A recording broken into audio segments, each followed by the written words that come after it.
Salut, j'espère que tu vas bien. Si tu as cliqué sur cette vidéo, c'est que tu rencontres un ou des problèmes avec ta console, la Xbox Series S ou X, ou un accessoire en tout cas qui est utilisé sur Xbox.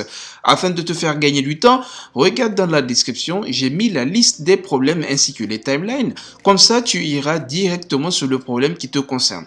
N'oublie pas de mettre un like pour soutenir la chaîne. Si tu découvres la chaîne et que tu aimes ce genre de contenu ou que tu t'intéresses à l'actualité du jeu vidéo, je t'invite à t'abonner et d'activer la cloche de notification afin de ne pas rater les prochaines vidéos.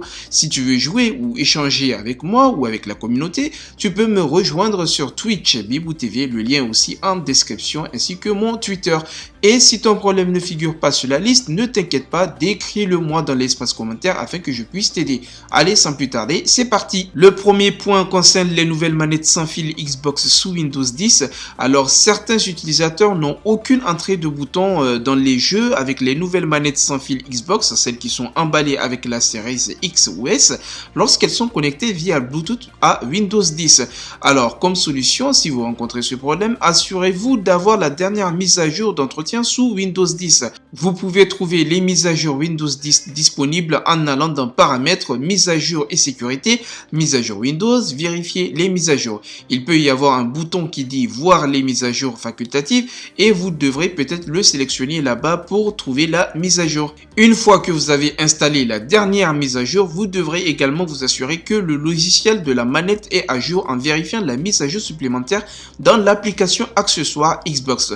Pour vérifier votre historique des mises à jour, vous devez accéder au menu Démarrer, Paramètres, Mise à jour et sécurité, Windows Update, afficher l'historique des mises à jour. Si votre numéro de base de connaissances pour OS Build est supérieur à celui indiqué ci-dessous, vous êtes prêt, donc c'est bon, vous êtes à jour. Si vous ne savez pas quelle version du système d'exploitation vous avez installé, vous pouvez facilement vérifier en allant sur Paramètres, Système et à propos. Je vous mets donc en screen les numéros de build Windows qui sont pris en charge, comme ça vous pouvez vérifier votre version et voir si vraiment vous êtes à jour. Et si vous n'êtes pas à jour, dans la description, je vous mets les liens, comme ça vous allez suivre les étapes pour le faire. Toujours sur la manette sans fil Xbox, certains joueurs peuvent ne pas faire fonctionner la nouvelle manette avec des drivers jeux Steam. Alors, il y a une solution à ce problème incluse dans la version bêta du client Steam et vous pouvez participer à la version bêta du client Steam en suivant ces étapes. Lorsque Steam est en cours d'exécution, cliquez sur Steam en haut à gauche puis choisissez le menu Paramètres. Dans l'onglet Compte, sous Participation bêta, cliquez sur le bouton Changer. Sélectionnez la mise à jour bêta Steam dans la liste déroulante et cliquez sur OK. Vous serez invité à redémarrer Steam. Veuillez sélectionner le bouton Redémarrer Steam. Et si vous utilisez le mode grande image, sélectionnez Paramètres puis Système. Cochez l'option Participer à la bêta du client. Suivez l'invitation pour redémarrer Steam. Ensuite, il y a les problèmes de déconnexion fréquentes avec les nouvelles manettes sans fil Xbox qui sont incluses dans les consoles Series X et S. Donc, le taux de déconnexion peut être plus élevé lors de l'utilisation de ces manettes sur une console Xbox One d'origine. Il n'y a pas de solution de contournement connue pour le moment, mais les équipes appropriées travaillent sur un correctif à inclure dans une future mise à jour. Pour vous assurer d'avoir la meilleure expérience possible, il est recommandé de vous assurer que le logiciel de votre manette est mis à jour. Alors, il y a trois façons de mettre à jour la manette. D'abord, la mise à jour sans fil. Si vous disposez d'un adaptateur pour casque stéréo, branchez-le au bas de votre manette afin qu'il puisse aussi bénéficier des mises à jour. Si vous utilisez un adaptateur de casque stéréo, branchez un casque. Un casque doit être branché pour que l'adaptateur s'allume.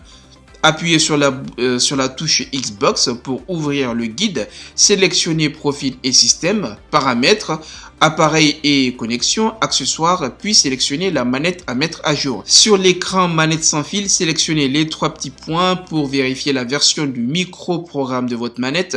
Si le message mise à jour s'affiche, sélectionnez version du micro-programme, puis suivez les étapes décrites. Deuxième option, c'est de mettre à jour la manette avec un câble USB. Si vous avez un casque stéréo ainsi que l'adaptateur, branchez tout afin qu'il puisse bénéficier de la mise à jour.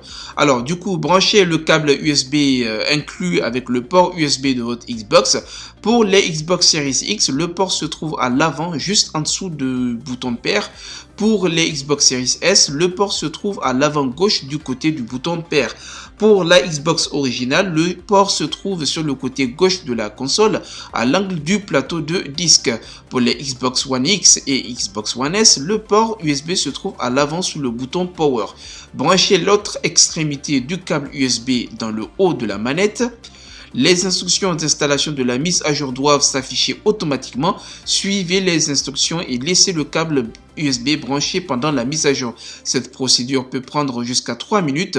Si les instructions pour installer la mise à jour n'apparaissent pas automatiquement, vous pouvez lancer le processus manuellement. Pour ce faire, appuyez la touche Xbox pour ouvrir le guide. Choisissez Profil et Système, Paramètres, Appareils et accessoires, puis sélectionnez la manette que vous souhaitez mettre à jour. Sur l'écran manette sans fil Xbox, sélectionnez les 3 petits points, puis vérifiez la version du microprogramme de votre manette. Si le message mise à jour s'affiche, sélectionnez version du microprogramme, puis effectuez la mise à jour. Vous pouvez aussi mettre à jour la manette sur PC. Pour cela, il faut utiliser l'application Xbox Accessoires. Si vous ne l'avez pas encore installée, donc vous pouvez obtenir l'application dans le Microsoft Store.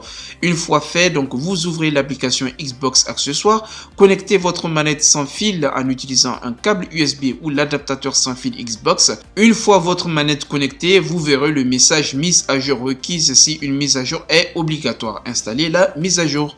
Deuxième point, il s'agit du Quick Resume. Bien que Quick Resume soit pleinement opérationnel avec des milliers de titres, Microsoft est conscient qu'un certain nombre de titres optimisés peuvent rencontrer des problèmes avec cette fonctionnalité.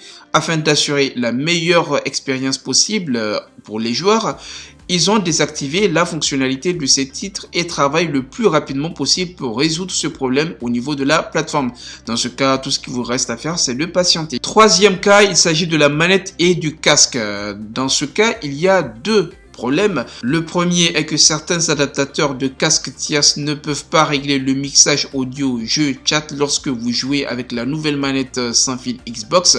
Alors pour cela, il n'y a pas de solution de contournement connue pour le moment, mais Microsoft est conscient et ils sont en train d'examiner le problème. Si vous connectez le casque directement avec la prise casque 3,5 mm de votre manette sans fil Xbox, vous pouvez régler l'audio du jeu chat via les paramètres de la table de mixage audio Xbox en allant dans Guide audio. Si vous souhaitez toujours utiliser votre adaptateur de casque pour des réglages audio rapides, vous pouvez utiliser une manette de génération précédente. Le deuxième problème, il s'agit des joueurs qui utilisent des casques sans fil SteelSeries connectés donc à la Xbox Series X ou S et qui peuvent remarquer donc que des fois la console s'éteint et elle se rallume lorsqu'ils éteignent leur casque SteelSeries. Pour régler ce problème, il faut télécharger le moteur SteelSeries et vous suivez les instructions à l'écran pour installer le logiciel sur votre PC. Branchez ensuite votre casque à votre PC, puis cliquez sur la bannière Arctis 9X Critical Update une fois que vous avez lancé le moteur SteelSeries. Enfin, suivez à nouveau les instructions à l'écran pour installer le logiciel sur votre casque. Le quatrième point, il s'agit du HDMI CEC. Donc le problème connu, c'est que certains utilisateurs peuvent remarquer que les paramètres CEC ne sont pas appliqués après avoir pris la dernière mise à jour du système.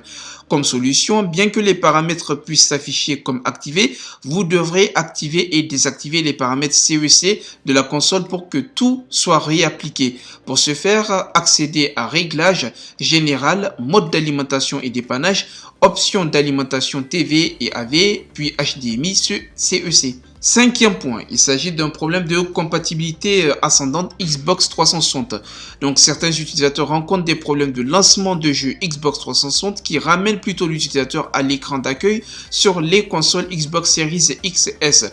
Pour cela, effacez votre stockage Xbox 360 en allant dans Paramètres, Système, Stockage, effacez le stockage Xbox 360 local. Cela pourra vous permettre de régler ce problème. Sixième point, donc c'est la résolution 4K et fréquence 120 Hz. Alors, si vous utilisez un téléviseur 4K 120 Hz qui prend en charge la VRR, vous risquez de ne rencontrer aucun signal ou une image corrompue lorsque la Xbox est configurée pour 4K 120 plus VRR.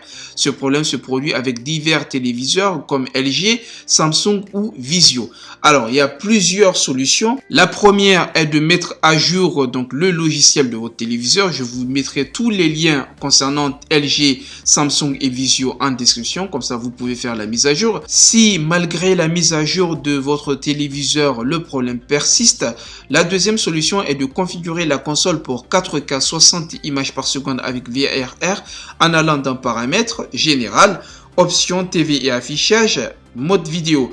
Cochez la case autoriser la fréquence de rafraîchissement variable, donc c'est la VRR. Sinon, vous pouvez configurer la console pour 4K 120 Hz sans VRR en allant dans Paramètres, Général, Options, TV et affichage, mode vidéo. Décochez la case autoriser la fréquence de rafraîchissement variable. La résolution et les taux de rafraîchissement se trouvent sous Options affichage dans TV et affichage. Si vous souhaitez découvrir 120 Hz et VRR, configurez pour 1080 pouces 120 Hz VRR ou 1440 120 Hz VRR en allant dans Paramètres, Général, Options TV et d'affichage, mode vidéo. Cochez la case autoriser la fréquence de rafraîchissement variable. La résolution et les taux de rafraîchissement se trouvent sous les options d'affichage dans la télévision et l'affichage. L'avant-dernier point des problèmes rencontrés sur Xbox concerne la télécommande multimédia Xbox. Alors le problème qui est connu, c'est que certains utilisateurs sont confrontés à l'utilisation d'une télécommande multimédia Xbox pour alimenter ou contrôler leur nouvelle console Xbox Series XS. Elle continuera aussi d'alimenter une Xbox One X ou One S précédente ou un équipement supplémentaire comme des systèmes audio ou des téléviseurs. Pour le moment, il n'y a aucun moyen d'empêcher une télécommande multimédia Xbox de mettre sous tension toutes les consoles de la génération Xbox One ou une version ultérieure si ces consoles sont à portée du signal de la télécommande. Mais il existe un moyen d'empêcher toutes les consoles qui ne sont pas vos consoles principales d'allumer ou d'éteindre votre équipement supplémentaire comme votre téléviseur ou vos systèmes audio. Pour ce faire, sur une console Xbox Series X ou S, désactivez le contrôle des appareils IR Blaster sur votre ou vos consoles en allant dans Paramètres Général, mode d'alimentation et démarrage, option d'alimentation TV et AV et désactiver toutes les commandes que la console particulière envoie à vos appareils supplémentaires lorsqu'elle est sous tension ou éteinte. Pour les consoles Xbox One, il faut aller dans Paramètres, TV et One Guide, contrôle de l'appareil, option d'alimentation de l'appareil. Assurez-vous que toutes les commandes sont réglées sur rien pour désactiver toutes les commandes que la console particulière envoie à vos appareils supplémentaires lorsqu'elle est sous tension ou éteinte. Et dernier point, il s'agit de la lecture à distance sous Windows 10. Donc le problème connu, c'est que la diffusion en continu sur un appareil Windows 10 à partir d'une Xbox Series X ou S ne fonctionnera pas via l'application Xbox Console Companion. Donc pour les personnes qui veulent streamer par exemple avec l'application Companion, ça ne sera pas possible car cette fonctionnalité n'est prise en charge que par un appareil de génération Xbox One. Cependant, vous pouvez actuellement diffuser à partir d'une console Xbox Series X ou S vers un appareil Android ou iOS via l'application Xbox. À ce propos, j'en ai déjà parlé dans une autre vidéo que je vous mets en petit i dans laquelle je parle de la future application évidemment qui va arriver et qui va vous permettre de streamer à partir de votre console nouvelle génération.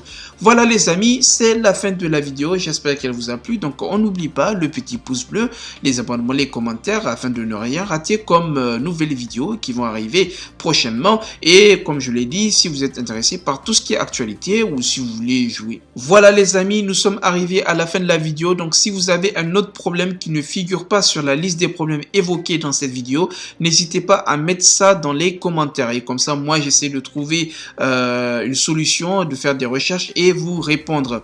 N'oubliez pas de vous abonner, de liker, c'est la récompense. Et puis on se dit nous à la prochaine pour une nouvelle vidéo. Salut!